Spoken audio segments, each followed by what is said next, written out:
Welcome to Let's Hear It. Let's Hear It is a podcast for and about the field of foundation and nonprofit communications, produced by its two co-hosts, Eric Brown and Kirk Brown. No relation. Well said, Eric. And I'm Kirk. And I'm Eric.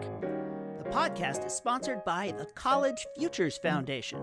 We're talking to people about their work and what's happening in the field with the hopes of making this growing arena just a little bit more accessible to us all. You can find Let's Hear It on any podcast subscription platform. You can find us online at letshearitcast.com. You can find us on LinkedIn, and yes, even on Instagram. And if you like the show, please rate us on Apple Podcasts so that more people can find us. So let's get on to the show. And you're back. Welcome in. We're glad you found us. It's Kirk. It's Eric. It's Let's Hear It. Welcome in out of the rain if you were at Burning Man. Oh my gosh. Grab a seat, clean yourself off, scrape the mud off your shoes. Scrape the mud off your soul, people. Oh man. It's there. Burning Many Man. Thoughts. Anyway. Many thoughts to the catastrophe that became Burning Man. Have you ever gone to Burning Man, by the way? No. Wild horses. No. Apparently. So let's jump into it because you've got a good one. And this is actually one of we're running a series now of people that don't have anything to sell you. And nobody here has tried to sell you anything. Nobody here has tried to convince you anything, but there are great stories and there's great strategy to reflect on. So tell us what's ahead, Eric. This is another good one. Let's hear it. We're not going to sell, but we'll lease with an option to buy. And this episode, I speak with Dena Kimball, who is the executive director of the Kendeda Fund, which is one of the foundations that was started with the Home Depot fortune, who's the ex-wife of Arthur Blank, the Home Depot guy. And Dena Kimball is the executive director and the daughter of the founder of the Kendeda Fund. And we have an extra special guest joining us in this conversation, David Brotherton of Brotherton Strategies, but who has also been advising the Kendeda Fund for many years on grantmaking and communications. So the three of us joined together on location. So we're not on Zoom. We're actually in a room together like humans. It's incredible. Which was great fun to talk about the Kendeda Fund, which is spending up or spending out or spending down or spending over. It is going out of business. And actually, as we go to air in mid-September of 2023, the new website for the Kendeda Fund's What It Has Learned will, I hope, be live so that you can go over there and check out the many lessons that they are gathering. They will have a podcast as well, which should be really terrific. So they're doing a wonderful job of talking about what they're doing, why they're doing it, and what they've learned. And I'm glad you called that out. So, of course, the founder here is Diana Blank. Diana brings in Dena Kimball to help create this spend down strategy for over $1 billion, which is one of the reasons why we're not trying to sell anything, right? The Kendeda Foundation is just trying to tell you what this experience was, share their stories. I do want to talk about this podcast briefly before we get to the interview. It's stories from the Kendeda Fund. You can find it on the website. There's been great write-ups about it at the Chronicle of Philanthropy and by the Funders Network. But check it out. One of the reasons we started this podcast is we wanted to tell more stories about people in this field, and to see a foundation picking this up and saying, hey, let's memorialize what we learned. And big call out to David here, who I'm sure had something in the background to do with this podcast coming live. And you've got a good one if you can find somebody who can lead your comms plus lead your gun violence prevention strategy. And David has been doing both of those things terrifically for Kendeda for years. So this is a really great conversation. This is Dena Kimball and David Brotherton on Let's Hear It. Welcome to Let's Hear It. My guests today are Dena Kimball, the executive director of the Kendeda Fund, and David Brotherton, fund advisor and or director of communications, possibly factotum. Would that be appropriate? All of the above. Maybe some other things. Thank you to the both of you for coming and talking to us. We're happy to be here today. Yeah, Eric, great to sit down with you. Thanks. I know I get to sit down with David Brotherton in a professional setting, which is a strange and scary experience, but we'll do the best we can. Welcome to my world, Eric. Better you than me is all I can say, Dena. Guys, I'm right here. Who? I have no idea who he's. I heard a noise. Well, we're here today because Kendeda Fund is going out of business. Is the shorter version of it. Some people say spending down. Some people say sunsetting. We have all sorts of wonderful names for what happens. But this is one of the rare occasions of a foundation that decides to do its work within a specific period of time and then not. And so I just wanted to ask you, Dena, if you could just give us a little background on the Kendeda Fund, how it got started, what you set out to accomplish. And then we'll get into all the joys and excitements about what you're going through right now. Amazing. I love it. Okay, the background on Kendeda. So the Kendeda Fund is really a 30-year giving journey. It was founded by my mother, Diana Blank. The source of her wealth came from the Home Depot. My father, Arthur Blank, was one of the founders of the Home Depot. And in her late 40s, early 50s, my mom found herself in a place she never thought she would be in, which is divorced and very wealthy. To be honest, neither of those things are things that she sought out for in her life. I don't think anyone's ever really happy to be divorced necessarily, although the wealth part too was really uncomfortable for her. And she really was forced to sort of grapple with this situation that she never expected to be in. And thus sort of began a long philanthropic journey that was really 3 phases. I think early on, you had a very tentative philanthropist. There was no Kendeda Fund. It was very anonymous, checkbook giving, really with the aid of a wealth advisor to sort of local organizations that she heard about. About 10 years in, she decided to put a light structure around her philanthropy. She created the Kendeda Fund. Everyone always wants to know where we got the name. It's my older brother, Kenneth, myself, Dena, and then my little sister, Danielle, Da. So Kendeda is named after her 3 children. That was a way for my mom to give a personal connection to the family, but also to maintain her anonymity, which was incredibly important for her. And so that sort of second 10 years of her giving was still very anonymous, a very light structure. She had 1 consultant. She gave more toward giving in Atlanta, giving in Montana, where she established a second home, and then a burgeoning interest in environmental work, which was very much a part of her background as a child, the kind of healing power of nature. A lot of time spent on Long Island with her grandmother, foraging for mushrooms and shucking oysters, and all of that connection to nature really came forth in that second phase of her philanthropy. And then in the third phase, the final 10 years or so, I joined in. She asked me to come help her out if I would, and I was honored and happy to do that. And we established a little more structure around the giving. She also decided that she was comfortable sort of shedding her anonymity at that point. And we have established sort of 7 more formal giving programs.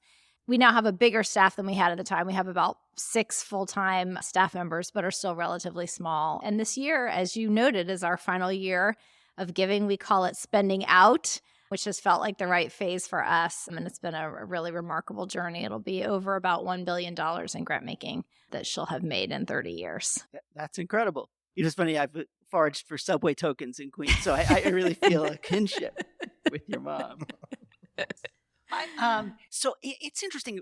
I've seen a number of foundations that went from anonymous to not anonymous. BAR is a good example, and there are a number of others. And I'm just curious about what does coming out of anonymity do for a foundation? Dave and I are communications folks, and we think, more communication the better. Not always, but in this instance, it feels like Kendeda had an opportunity to use its voice in a different way once it wasn't anonymous. Maybe David can kick that off.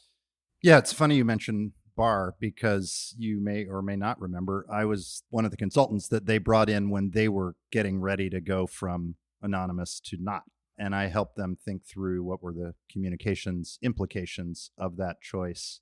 And it turned out to work swimmingly for them. There were certainly some challenges and hiccups. Shifting grant focus, going kind of all in on climate and some other things caused some internal challenges for grantees, but they weathered it well, and I think are exponentially stronger because of it. Well, that experience was partly what attracted Kendeda to find me when they did. Shortly after Dena had come on, they were getting ready to make what was at that time, and maybe still is, the biggest single gift in the foundation's history, which was a $30 million grant to Georgia Tech to build the South's greenest building. But there was a bunch of stuff that was happening. In addition to that, Diana was more comfortable in her own skin. She was, I think, splitting her time between Montana and Atlanta. She was just feeling more empowered in her posture in the world.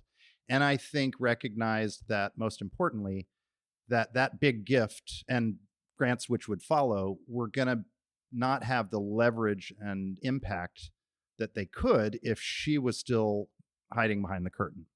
Not to mention, it was sort of fast becoming the worst kept secret in Atlanta. A lot of people knew. It was just everyone was agreeing not to talk about who she was. All of that adds up to how we approached helping Kendeda step out into the light. The masterful sort of way with which Diana came out, tipped her hat, acknowledged the work she was doing and why it mattered, introduced Dena as the new leader of the fund, was done in such a way in a story in the Atlanta Business Chronicle that it opened the lid, but not in such a way that it put permanent pressure on Diana. She was then able to sort of step back into her old self, let Dena be empowered to run the foundation for the next decade. And it worked very well for us. And I think that's when the first website came around. That's when we established a social media presence, all the things you do as a communicator to help an organization use its voice most effectively, we started doing. But that was all new to Kendeda. So it took time to find our stride, find our voice, understand where we wanted to lean in or lean back. And we've continued to refine and tinker, of course, over the last 10 years. But I think we're in a place now where the choice was clearly the right one. We wouldn't be able to be sitting here with you today if we were still anonymous. Well, you could, but we just couldn't say anything. It'd be a very quiet interview. I have a funny story about that, which is when Diana first established a fund at the Tides Foundation, they had said it was an anonymous donor, and her wealth advisor had said, let's just call her for the purposes right now, Mrs. Blank. And being clever, that worked for a little while. I want to just touch on maybe just two things related to David's really great answer. One was we had done a grantee effectiveness survey with the Center for Effective Philanthropy a few years before I came on, and there was a lot of good tidbits in there, a lot of positive feedback. But one of the things we did see was that our grantees were saying, gosh, thank you for everything you do. And if you could do one additional thing, it would be to be out there a little bit more, leveraging your voice on our behalf. How that has played out, I mean, I think in the last 10 years, we established a portfolio in Atlanta on racial equity in 2015, and our fund advisor at the time, Tanae Traylor, her approach was to stand up a lot of very new and nascent organizations and BIPOC leaders, most of whom had not been invested in significantly by the more traditional Atlanta philanthropy. And one of her very explicit goals was to, over the course of 7-8 years, to get those organizations operationally strong enough and ready to receive those infusions, but also just reputationally be in a place where they were quote unquote de-risked for more traditional philanthropy elements. And we obviously couldn't have done that being anonymous and being so behind the scenes. So just, one specific example of where I think it's hopefully not just served us well, least important is that, but really that it served our grantees well by having done so. Yeah. Well, you certainly can't be anonymous if you're spending out, because you have to tell people what your plans are. Can you tell us a little bit about that way of thinking? Was this something that you always knew you were going to do? Is it something that came along when you decided that there were opportunities that you didn't want to pass up and that was the strategy to get you there?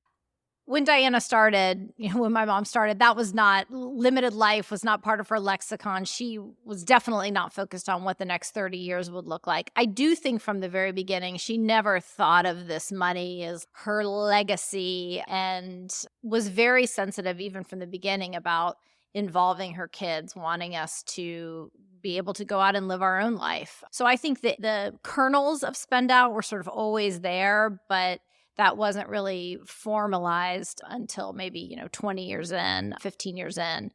She has a great deal of urgency. There's huge problems on the world, obviously. She's trying to tackle a number of them in her giving areas. And I think she felt also a great deal of urgency to do what she could in her lifetime, trusting and knowing that there would be others who would take up where she left off. And I think her relationship with the big L word, legacy, is just a very light one. And she felt like her legacy, quote unquote, would be best served by doing what she could in her lifetime. Yeah. So, and our friend Glenn Galich has been on this, or as his wife says, Glenn Galich. Glenn and his wife disagree on the pronunciation of his own last name, which I find to be an entertaining little tidbit. Glenn has... People say Blanc, blank, So Glenn has said there is no good reason for a foundation to exist in perpetuity. Of course, I think he says that just because he likes to throw Molotov cocktails and things like that. But there's some kernel of interest in that point. So, David, notwithstanding Glenn's extremely full-throated endorsement for spending out limited life, call it what you will, there must be some good reasons for perpetuity. I'm sure you've thought about this a lot. What do you think? Well, of course there are. I mean, it is the default. The switch is to default on virtually every foundation that exists towards perpetuity. And I mean, as a guy who's been consulting in philanthropy for 20 plus years, I've worked for lots of those organizations. You've worked for some of them. Maybe a few. That said, I don't know that I can explain or justify that decision for other organizations, but I'll try anyway. The existential nature of many of the problems that we're facing, that argument can be used either way, right? Climate change isn't going away in the next 20 years. It's only going to get worse. We need to stay in the fight for the long haul, hence perpetuity. Or climate change is so bad, we got to throw everything we can at it right now, as fast as we can, limited life. I think so much of it depends on the vision, intent, and frame or theory of change, to speak philanthropies, of the founder or the early board or the original donor, and the need to honor their intentions over time, that it is just a uniquely personal organizational decision ultimately. I think in our case, Diana, I don't want to speak too much for your family, Dena, but I think a part of her motivation was she didn't want to be presumptuous in saddling her children or her grandchildren with something they needed to maintain. It's sort of like everybody knows you shouldn't give someone a puppy without their permission. It's a little presumptuous. $billion puppy to say, now here it is, go raise it. Kidding aside, it is a sort of big version of that same question. It's like, who am I to assume they want to do this? And I think in Diana's case, it was all of the above. Issues are hot. We need to work on them now. She didn't want to stay around or leave this problem with her children and grandchildren. And she wanted to see the impacts of the work while she was still around to recognize them and appreciate them. Have we solved all those big problems? Of course not. But, she can feel good at age 80 that she has done a hell of a lot to advance the issues that matter to her. So this foundation feels like, as you both described, an intensely personal institution that really reflects the ethos of the founder, which has been passed down to you, Dena, and to the staff. A very small staff, I might add, and the organization has been run in a very personal way. Not so much so, small staff, your evaluations component, you actually, I don't know, what do? You work with your own grantees to conduct evaluations. You know, grant cycle. It sounds like it could be really fabulous, or it could be a total disaster. Dena, can you just walk us through how you've experienced running such a close institution that is really based on these values and which didn't end up being a 40-person staff with a lot of trappings and a lot of institutional layers? It's a really great question, and I feel like you kind of nailed a lot of sort of our special sauce in that question, so bravo to you. Every so often, a blind squirrel gets a nut. Congratulations. Sorry, got my nut. Sarah Silverman says in one of her stand-ups that squirrels lose 95% of the nuts they bury. But they put enough of them out there. Good to know. Eventually they'll find one. There you go. Well, maybe that's an approach to our grantmaking too. No, I hope not. I really hope not. Okay, so I would say this. Two things. One is one of Diana's mantras. She has two.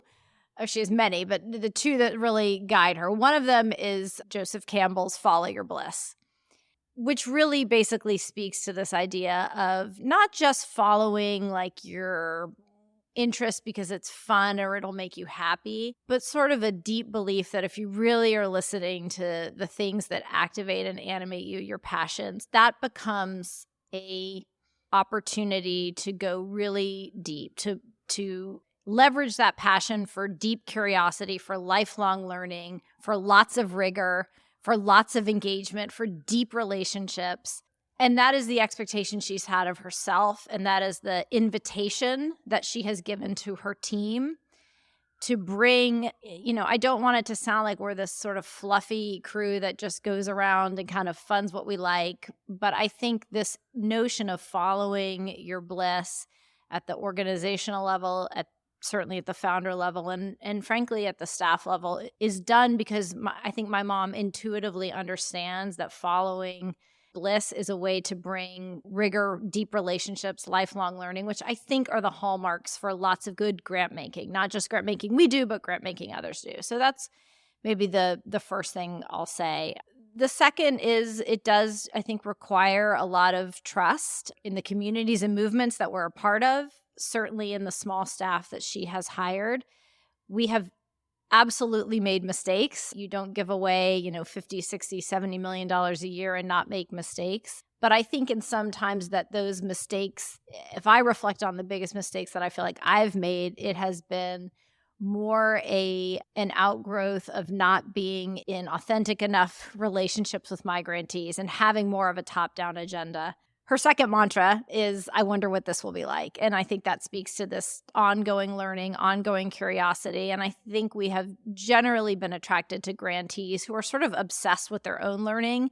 They're going to be doing the learning whether or not we're around and funding them. We are just partners in that and along for the ride. So I hope that answers your question. Yeah, it does. You touched on this idea of trust, which I think it is the most important value that a foundation and their grantees can have in common. Yeah. If you trust each other, then people are allowed to say what went wrong, and you're allowed to say what you don't know. And those two conversations don't always happen in philanthropy, and it feels to me like you were able to build trust with them in ways that allowed you to really understand whether you were going in the right direction, or if not, how you could adjust to help everybody. Yeah. I mean, we have a segment of our work that is in partnership with the Blackfeet tribe in Montana.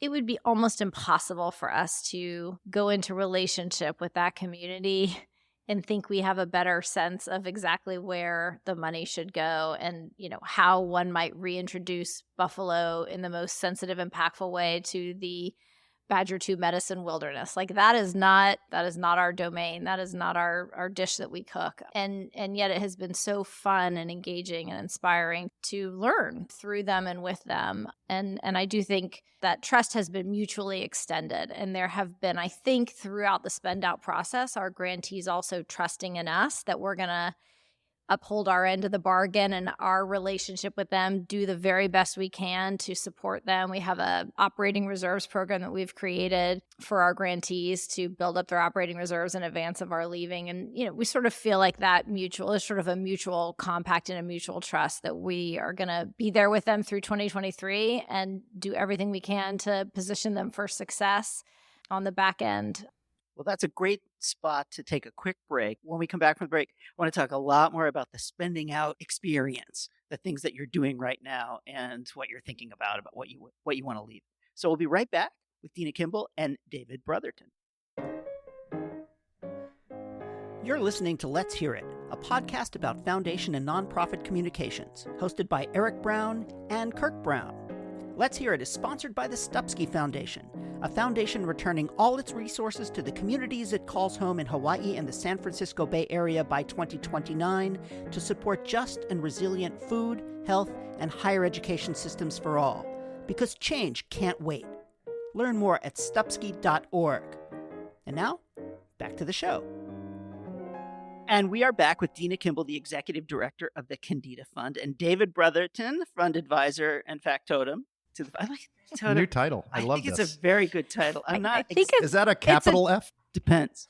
It is a very ribald Charles Bukowski book, which was possible. gifted to me at some point by somebody, but I'm a little uncomfortable with. I'm not sure what it means, but it sounded right. I think we all have a sense of what this organization is and what it is hoped to achieve and the way it has done that. Now, as you are in the last months of your existence, you have put together kind of a plan to talk about your work, to engage with your grantees, and to help other people learn from what you've learned. Maybe I'll start with you, David. How did you think about telling that story? What Sure. went through your mind? Number one, we aren't the first foundation to do this, right? So there's a breadcrumb trail of great learning and experience and trial and error that predates us. There's the big famous tentpole versions, Rosenwald, Atlantic Philanthropies. There's lots of smaller foundations, some of which are well known, some of which are not. So we started by doing our homework and just trying to learn who did what, how to go, what worked and what failed. To that end, we brought in the woman, Anita Nager, who was the last program director at Belden and sort of helped ride them into the sunset. She had a wealth of experience and opinions and ideas on how we should go about it.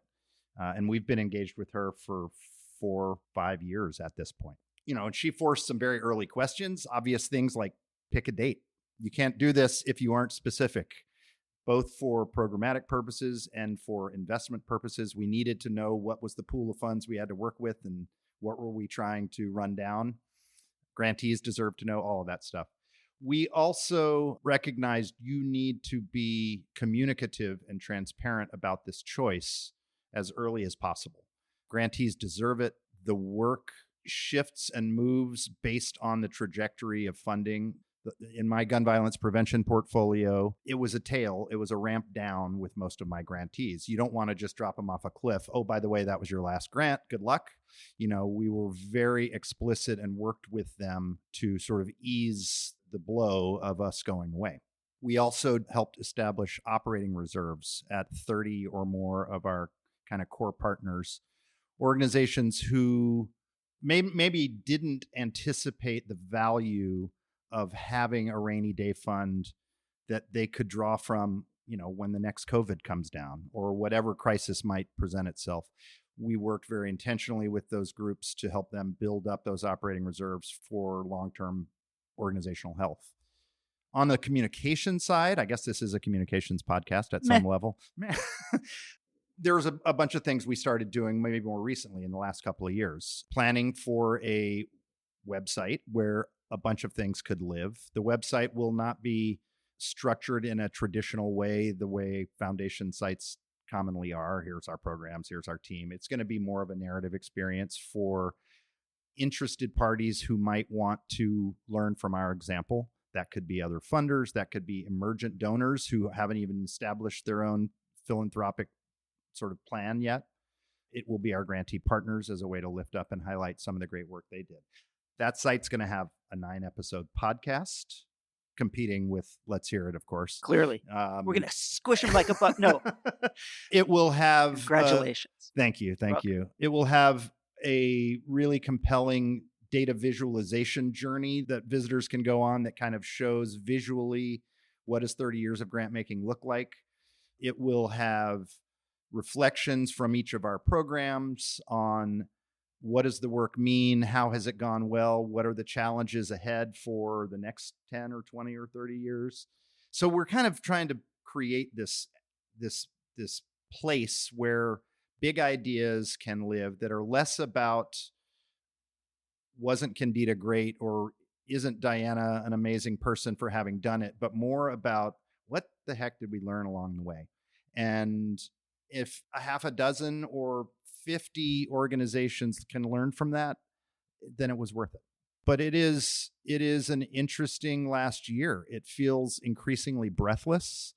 Like what was December 31st, 2023 felt like forever from now, just a couple of years ago. Now I can hear that drumbeat every morning when I wake up thinking, oh my gosh, 7 months, 6 months, 5 months. It's kind of a fun ride. Well, Dena, this notion that we want to try and influence other funders, it feels like every foundation wants to influence other funders. They want other people to fund the things they're funding, and sometimes they're even willing to fund the things that other people are funding.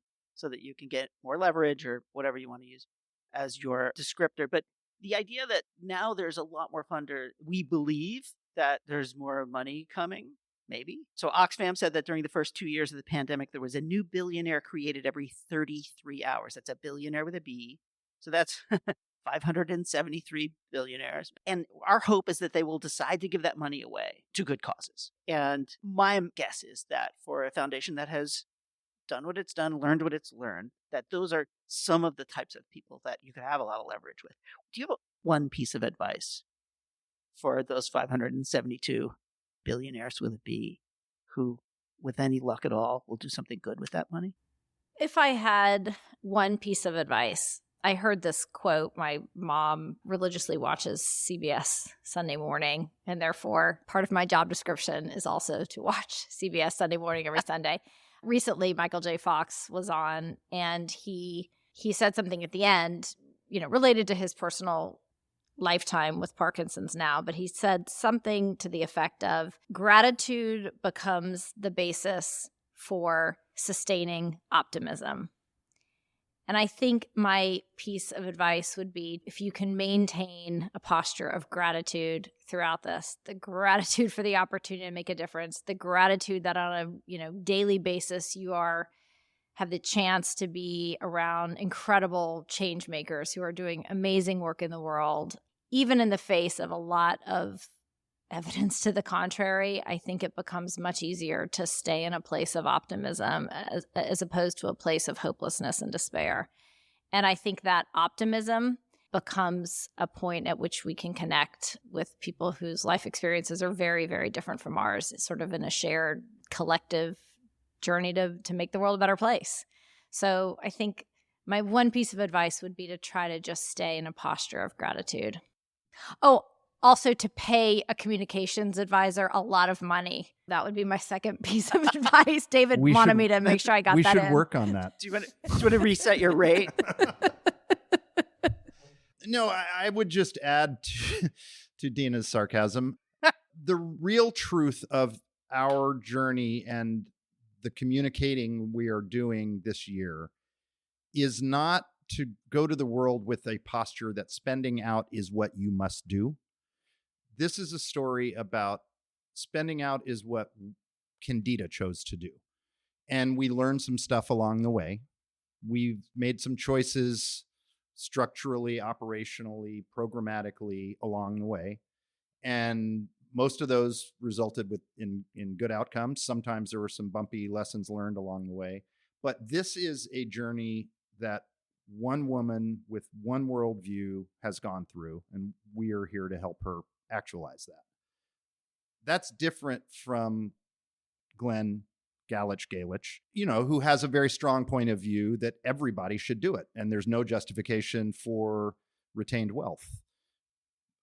We entertain all comers, and I think we just want to position Kendeda as one perspective, one potential path, one set of lessons that if others want to read the playbook or pay attention, great. We're going to serve up some stuff that you can learn from.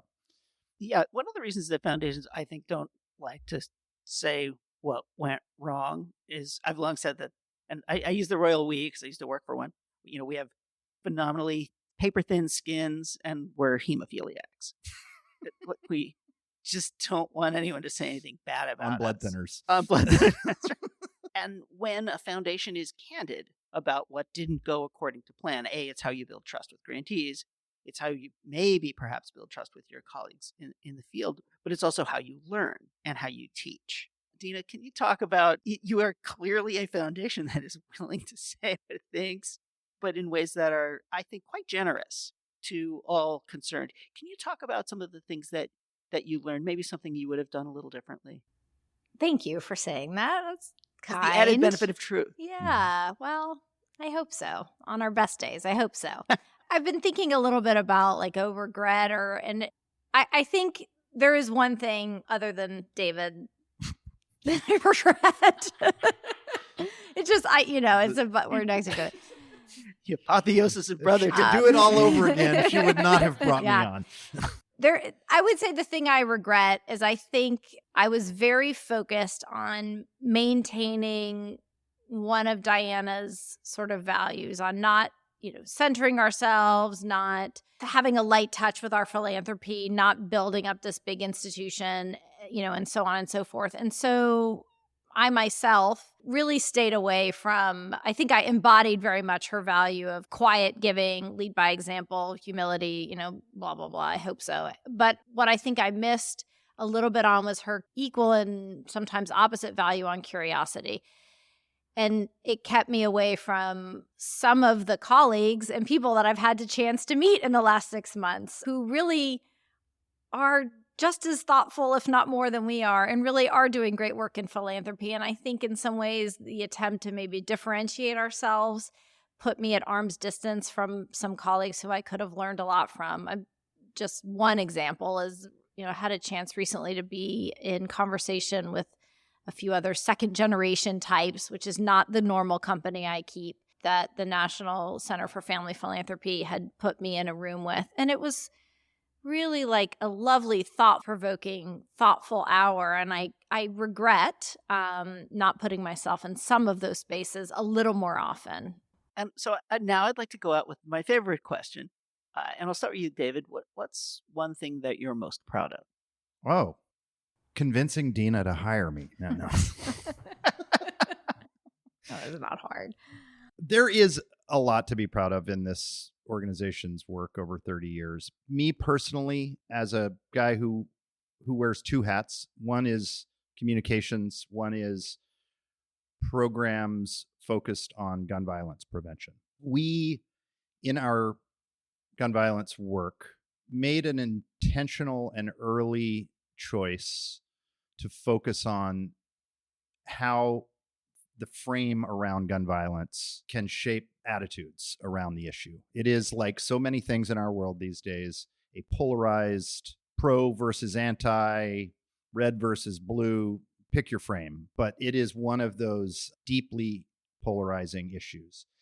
We made a choice in this portfolio, as well as in most of our others, that investments in storytelling can soften the acrimony. And so we've done that in a bunch of ways.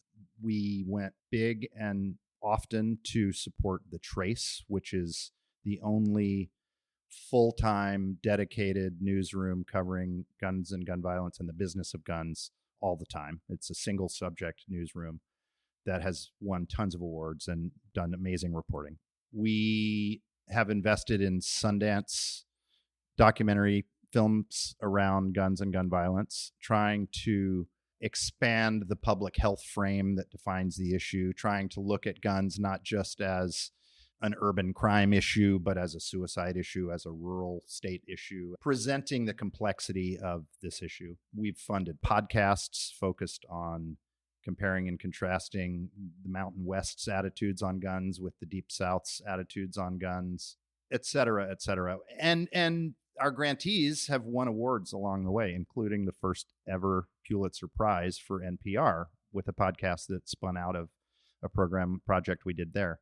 Long story short, it is something I am immensely proud of because other funders in gun violence now recognize, oh, there's more to solving this problem than just funding research or community violence intervention. Like, there is a frame in which the world sees and makes sense of or understands this issue. And I think we have done, it is still a massive and intractable problem, let's be clear. We have not solved gun violence in America, but we have made the conversation different. And I think others, when we're gone, when Kendeda is no more, I know for a fact other foundations in that issue are going to carry those forward. And I'm very, very proud of that. It's great work. You should be proud of it. And now, since you're going to need a job, I have a new tagline for you. David Brotherton, softening the acrimony. I think that's going to get you some work. Dena, let's leave you with the last word. What are you most proud of? Wow, I get the last word. Besides hiring me. Yeah. What I am most proud of, there is so much, and certainly the results of our grant making, I'm incredibly proud of. Our living building, the hundreds of new worker owners, the parent-driven education reform in Atlanta, and so on and so forth. I think And I'm certainly not going to just pick one. But I would say in some ways how we work. So you viewers can't see, but I'm wearing a very cute t-shirt that was given to us by one of our grantees, the Atlanta Village Market, that's focused on Black enterprise. And the t-shirt says, "Support is a verb." We have written a lot of checks. We have given a lot of tangible dollar support, but I very much think the posture of the team, the Kendeda Fund, and hopefully our grantees also for one another has been very much support is a verb, that it is a daily act, not a check you write. And that's what I'm most proud of, is living up to that as best we could. Well, it's great work. Congratulations. It's such a pleasure to talk with you about it. I always learn so much from people like you. And I appreciate you coming on. Dena Kimball, the executive director of the Kendeda Fund, David Brotherton, communications Advisor. And thanks again for Eric, coming thanks for having us. It was really a hoot. Thank you, Eric. Just a pleasure. Thank you. And we're back. First of all, we have to talk about Diana Blank for just a moment. Yeah. And Dena Kimball. And one of the things you didn't mention in your setup, but Kendeda's based in Atlanta. Right. They're based in the South. And we're here in the San Francisco Bay Area, and we're so used to these massive philanthropies kind of getting organized in the Bay Area and coming forward with all their audacious strategies. I think the fact that Diana chose to locate the geography for the work in the South, coming out of Atlanta, I just think that's a part of this story that really bears reflection. And then, of course, the other piece of it is engaging Dena to say, hey, let's learn how we do this together, but we're actually going to do this. We're going to spend this thing out.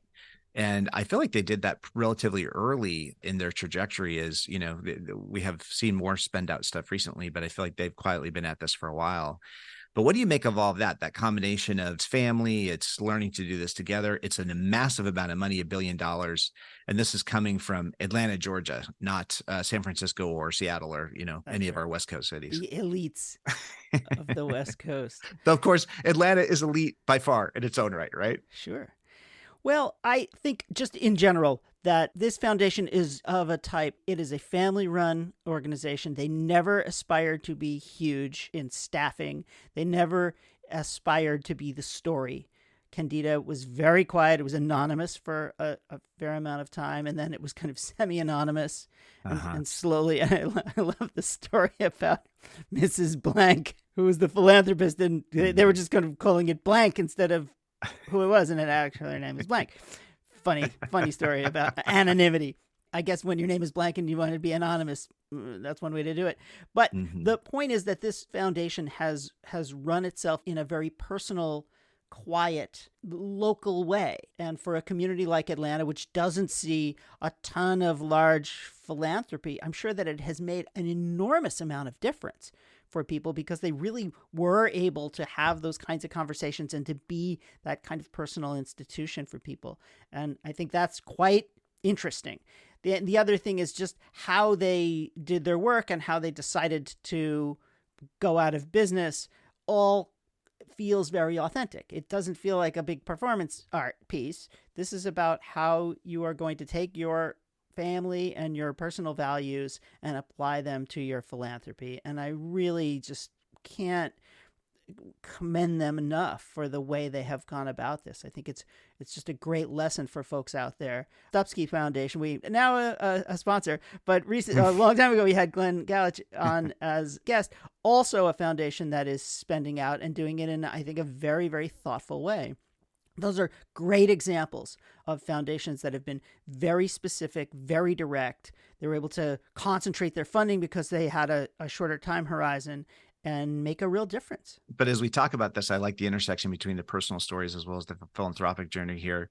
And of course, Dena is the executive director of the Kendeda Fund, also a fund advisor for Girls' Rights. The gravity of this decision, the gravity of the decision to become first more public with your grant making, and then to say, we're going to spend this down and try to do this thoughtfully, I think is something that we don't get that many opportunities to hear firsthand from the folks that are most connected to this work, that they take it very seriously. And this is difficult work to do and do well, and to feel like you're hitting that mark internally, that internal compass that we all bring with us, that you're saying to yourself, actually, I'm doing this and doing this well. And I have to say, the opportunity to enlist the services of somebody like David Brotherton, you can see the camaraderie, the congeniality, two strong colleagues, but also doing very thoughtful work. And I loved when you asked David kind of what he was most proud of in the grant making they'd done. He reflected on things like narrative change, doing some innovative things with that. But to me, that's one of the things that sort of comes out here, that there's a personal journey that people go through as they go through a process like that. And that journey is very serious. People take it very seriously. It takes a lot of work, a lot of rigor to do it and do it well. And there's actually some work required there to keep the balance right, because you're doing something that's so extraordinarily important in such an important part of the country as well. Yeah. Well, again, if you're a foundation or a family foundation or a philanthropist in one way or the other, I mean, here's a little plug for David Brotherton. Having somebody whom you trust, who understands the field and who can provide you with candor about how to go about your work is great. And now, as it happens, David Brotherton's going to need a job because Kendeda's going out of business. Everyone should just hire him to do that kind of work. But the way they went about it was grounded in their values, that it was never about them. It was really about, are we making a difference? How are we engaging with people? Are we listening carefully? Are we paying attention to what the needs are out there? And those are the values that have guided that institution from the get-go, from the very, very beginning. The thing that was hard for them, I think, was to come out and not be anonymous, because that value of being, I'd say, small c conservative or low-key trumped for a couple of years. But the fact is that communications is so important, and talking about what your goals are and learning from what you're doing publicly, that matters too. So you kind of have to balance that communications, that unanonymousness, with the nature of not being the story to hit that right feel in the right moment. And I think they did that. When Diana brought and then Dena carried it forward, it looks like this notion of trust-based philanthropy to the work, that we're going to trust and rely on our partners to actually help us get in the right direction. And Dena talked about that this work requires a lot of trust, as well as I love this comment, how we work. Support is a verb for us. Support is about the actions that we take, and the posture of their fund is to really work from a place where support is a verb. But so what do you make of this concept of trust-based philanthropy? Because we've been hearing a lot more about it in philanthropy recently. It's, I think, a terrific contribution to the overall consideration of everything that's going on with this work and its scale. But it really feels like Kendeda has taken that really to heart, that this has been about trust-based philanthropy really from the get-go. Sure. Well, trust-based philanthropy is both an organization now, so it's an organization that is dedicated to helping people understand a new way of doing philanthropy, which is identify leaders, give them the money, let them spend it in the way that they think matters most because they're the ones who are closest to the work. I think the word trust, I think it's relationship-based philanthropy. So maybe that's, it almost, I don't know, it downplays the value of the partnerships or the relationships that you have with people, because you get to know them, you understand what they're trying to achieve, and then you give them the resources that they need in order to do it. I think it's less about trust than it is about these relationships. But I also think it's incredibly important. And we have seen so-called strategic philanthropy, in which the foundation decides what the goal is. Essentially, they subcontract out their own strategies to organizations, and those organizations pursue those strategies to the letter sometimes, or if they don't, at their peril, and you're just kind of contracting that out. I mean, that's the extreme version of strategic philanthropy. And the foundation that I used to work for, the Hewlett Foundation, was well known for it. And the trick was to be strategic without being obnoxious. I think Hewlett squared that circle by giving general support grants to organizations to pursue specific strategies, but that they would, in certain instances, make changes as they saw, course corrections as they saw. So I think that's the kind of the balance of that. But the idea of finding organizations that are in alignment with what you're trying to achieve and giving them the funds they need to pursue the strategies that they think will work, I think is a great development. And there's no perfect way to do philanthropy, but I think that can be a really, really effective one. And it allows for a lot more creativity and a lot more flexibility, because we don't, as funders, they don't have all the answers. They sometimes don't even know what the problems are. They just know kind of in general what they're interested in. And this is where those kinds of really deep partnerships or deep relationships matter, and how you can get a lot done by applying them. Well, if you just think about the sources of communication and the sources of information we all have access to, and you think about the multiplier effect of really relying on your grantees to be those information conduits for you. So you're not having to make all the decisions with just a handful of people around a conference table, but you've got people all over the place in the field seeing how things are playing out. That can lend a lot of nimbleness to strategies, I think, over time. So two things about Kendeda in terms of their start and then as they closed that I thought were so interesting. So as they got started, they used their dollars to de-risk organizations by putting the first philanthropic dollars in, helping say to other funders, this is a place where your dollars can go and they can be used safely and effectively here. I love that concept. It's such a cool idea that we use philanthropic dollars to de-risk certain kinds of grant making strategies. And then as they were running their closeout, coming to grantees saying, okay, we're going to have a ramp down process. We're going to be way in front of this. And as one of the results of our bend down, we're going to actually help you establish operating reserves. And I feel like this could be the next arc of really deep strategy in the grant making arena. And so this notion of general operating support, that's always been so welcome. Don't handcuff me. Let me push these dollars where they need to go as a grantee, and let me make choices as we move along.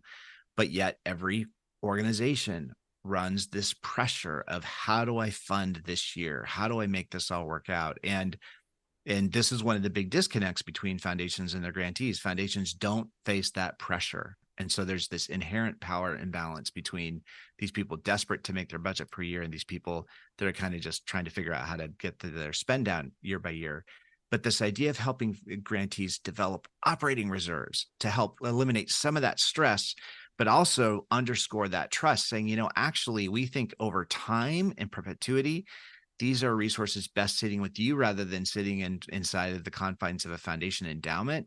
That is a really interesting and I think actually important transition as grant making moves forward. I mean, what do you think about that? Helping organizations, not just with their year-over-year general operating funds, but actually helping them create reserves so they have something that they can lean into or fall back into as they need it. This stuff is always tricky. If you're a nonprofit organization, someone gives you money for your reserves. The question is like, how long should I keep them in reserve when I shouldn't be spending them? What is my reserve spending plan or budget? How do I convince other funders that I still need money when I now have this bunch of money sitting in reserve? All that stuff is quite tricky. And I think it's a great idea. I think another really great idea is pay overhead. If you're a funder, pay a good amount of overhead. So that you're not causing these organizations to twist themselves into pretzels to meet your project goals. Make sure that you fund the workings of the organization, or even better yet, of course, general support. But nonprofits are always seeking money, and they're always trying to balance the fact that there may be this perception if a big funder comes in and gives them some spending that they can use over time, that they're overly funded, and so therefore someone else is doing the work. So it's always this dance. And endowments are even almost worse, because if you're going to live on your endowment, it means that 95% of your money has to sit in a bank or wherever, throwing off 5% of interest. And so if you have a $10 million endowment, you get to spend whatever it is, $50,000 a year. Mm-hmm, No, right, $1 million endowment throws off $50,000 a year. So a $10 million endowment throws off $500,000, and you got $9,500,000 sitting there, whatever, molding. So endowments are kind of weird, and I don't like them because it really does lock up too much money. But this idea that we're going to give you enough money so for the next 3 years, you can fall back on something if your other spending goals don't pan out. And the other thing that I've said many, many, many times on this show is that the funding match, I believe, is still the greatest gimmick in philanthropy, and it works. And so, look, we'll put this much in if you put that much in, is one way to mitigate against this sense that this place is already funded by somebody else and I don't need to do anything. If it comes with those types of strings that are achievable but meaningful, I think you can also help an organization. But then this brings us to the big question. So as we close, we have to come back to the big question. The big question. What's the big question? You're describing this challenge for organizations. If you've got an endowment, if you've got an operating reserve, how do you make these decisions? Are we using those dollars? Are they being wasted if they're sitting in a bank account? Well, isn't every foundation at scale wrestling with the same set of choices and decisions? So do I have $4 billion parked away that's creating X percent that I give out per year? Or do I actually take that money, push it into the field, and instead of me and my board of directors and trustees deciding, a dozen or 20 of us deciding what to do with $4 billion, let's empower several thousand people to decide what to do with $4 billion, because that's how many different organizations we would actually touch if we just push that into operating reserves in the field. So how do you square that circle? If the foundation came to you and said, we've got $1 billion and we're either going to spend it out in 10 years or we're going to operate in perpetuity, what would you say, Eric Brown? The $1 billion question. Let's hear it. Question. All right, here's what I would say. I'm going to hedge slightly. It would depend on the area that I'm working in. And because there are some things that have kind of perpetual challenges.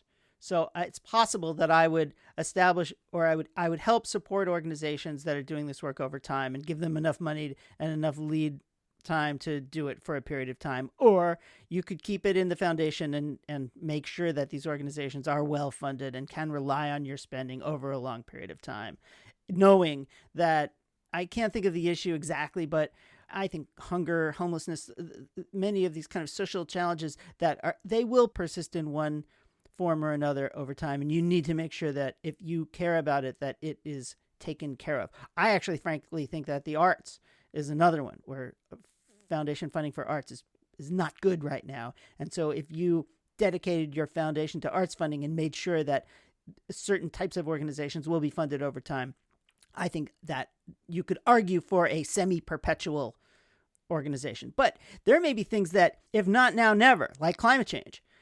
If we don't solve this problem now, then who cares what the future looks like? And you might say, okay, here are areas that if we could learn something really powerful about how to address climate change, that now's the time. You could defend your decision to spend it out in 10 years, because after 10 years, we're kind of over the cliff. So in a sense, it depends on the issue, but I think there are a lot of issues for which a very concentrated amount of funding would go a long way. Now, having said that, there is this other very good model that the Ed McConnell Clark Foundation set up when they created Blue Meridian Partners. So what they did was they moved all of their chips over into a new entity that was essentially a matching institution. And they brought in their $1 billion, brought in $6 or $7 or $8 billion in other funding from other funders to work on youth success, on giving youth opportunities that they don't have. And I think that's another really, really interesting model that we all could learn more about. So those are my three kind of fuzzy ideas about what I would do with my $1 billion. Well, I want to thank you, and I'm happy to see what you do with your $1 billion. You're very welcome. I want to make the case. Just stand by. It's coming.